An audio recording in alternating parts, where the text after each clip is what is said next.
Assalamualaikum warahmatullahi wabarakatuh.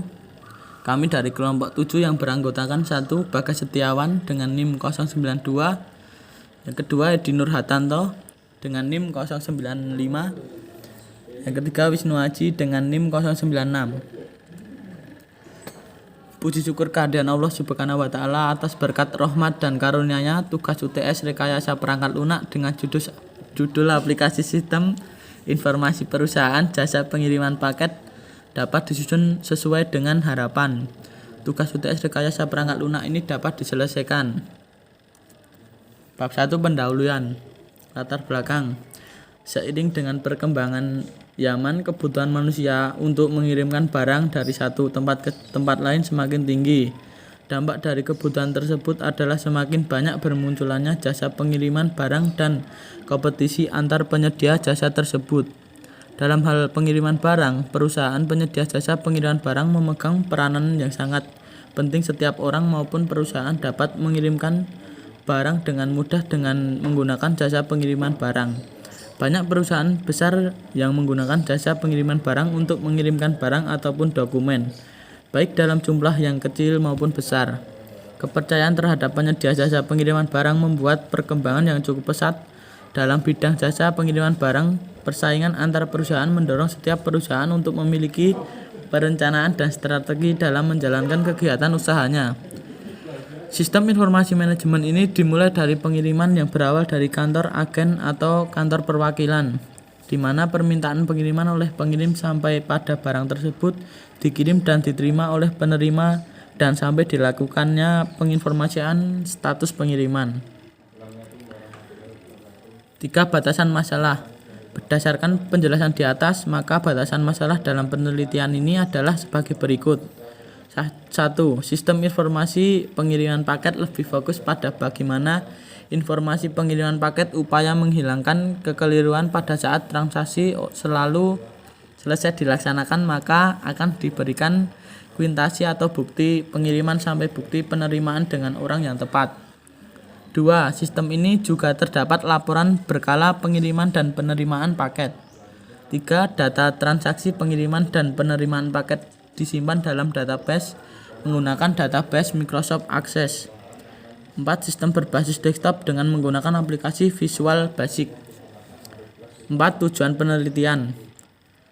Berdasarkan permasalahan yang diteliti, maka tujuan dari penelitian pembuatan aplikasi sistem pengiriman paket adalah 1. Menganalisis kondisi barang dan identitas pengirim dan mengidentifikasi permasalahan pada data khususnya pada sistem yang berjalan saat ini.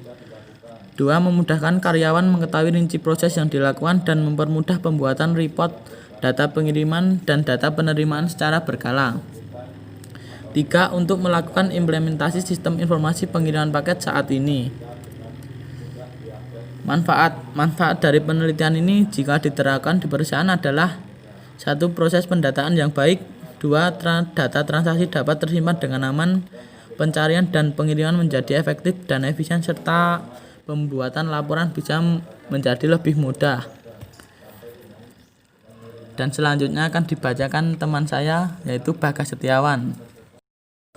Bab 2. Analisis sistem. 1. Sistem yang sedang berjalan. Berdasarkan pengamatan yang dilakukan oleh penulis, berikut ini adalah alur kerja yang saat ini berjalan perusahaan jasa pengiriman paket. Flow map. 1. Bagian pengiriman mengecek dan menginput data barang, pilih tujuan pengiriman dan penentuan biaya berdasarkan tujuan dan kondisi barang. 2. Bagian customer membuat daftar dan mencetak laporan transaksi untuk diserahkan ke pimpinan. 3. Bagian sistem mengirim notifikasi pengiriman dan pengirim. Bab 3.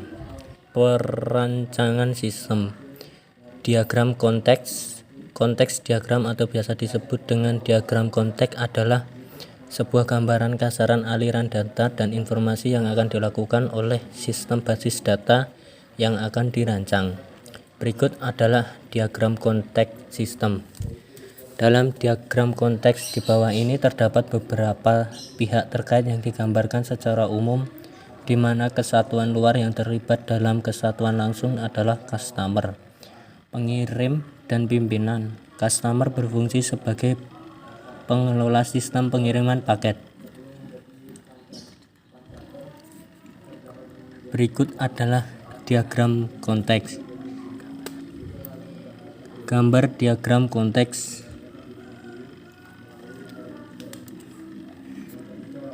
Gambar DFD level 1. Gambar DFD level 1 terdapat 4 proses yang terdiri dari pengolahan data sales, data pembeli, data kendaraan, dan data penjualan. A. Proses 1 digunakan sebagai tempat proses input pengiriman. B. Proses 2 digunakan untuk proses input penerimaan. C. Proses 3 digunakan untuk proses pembuatan laporan. DFD level 2 proses 1. Pada DFD level 2 proses 1 ini terbagi menjadi beberapa subproses, yaitu meliputi 1.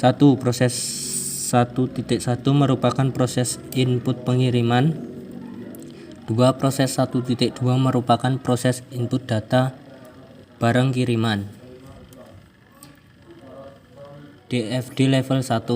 Pada DFD level 1 terdapat 4 proses, yaitu proses manajemen dan data pengiriman, proses manajemen data penerimaan, proses manajemen laporan data, dan proses manajemen data penjualan sebagai berikut. Ini adalah gambaran diagram. DFD level 2 proses 2. Gambar DFD level 2 proses 2. Pada DFD level 2 proses 2 ini terbagi menjadi beberapa subproses, yaitu meliputi 1. Proses 2.1 merupakan proses input data penerimaan. 2. Proses 2.2 merupakan proses input data bukti terima. Selanjutnya akan dilanjutkan oleh teman saya Edi Nurhartanto. Selanjutnya DFD level 2 proses 3. Gambar DFD level 2 proses 3. Pada DFD level 2 proses 3 ini merupakan proses pembuatan laporan yang membutuhkan data diri seluruh tabel meliputi 1. Proses 31 merupakan proses pembuatan laporan pengiriman. 2. Proses 3.2 merupakan proses pembuatan laporan penerimaan. Entity Relationship Diagram atau ERD. ERD merupakan model jaringan data yang menekankan pada struktur-struktur dan relationship data. ERD sistem informasi pengiriman paket barang dan terlihat jelas pada gambar berikut.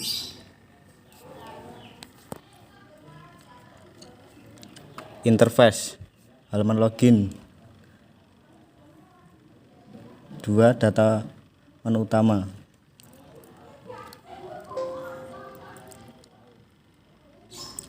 3. Halaman data pengiriman. Bab 4. Penutup. Kesimpulan dari proses kegiatan analisis dan perencanaan sistem yang dilanjutkan dengan implementasi pada aplikasi sistem informasi pengiriman paket, maka kami menyimpulkan beberapa hal, yaitu 1. Terrealisasinya sistem informasi pengiriman paket sebagai layanan menginput data pengirim, data barang, data tujuan, dan data penerimaan. 2. Sistem pengiriman paket dapat mempermudah untuk menginput data. Saran. Adapun saran dalam pembuatan serta pengembangan sistem pengiriman paket diantaranya adalah dalam perancangan ini kami hanya berfokus dalam menginput data pengirim, data barang, data penerima, dan data transaksi pengiriman. Sekian presentasi dari kelompok kami. Apabila ada kesalahan, mohon dimaafkan. Wassalamualaikum warahmatullahi wabarakatuh.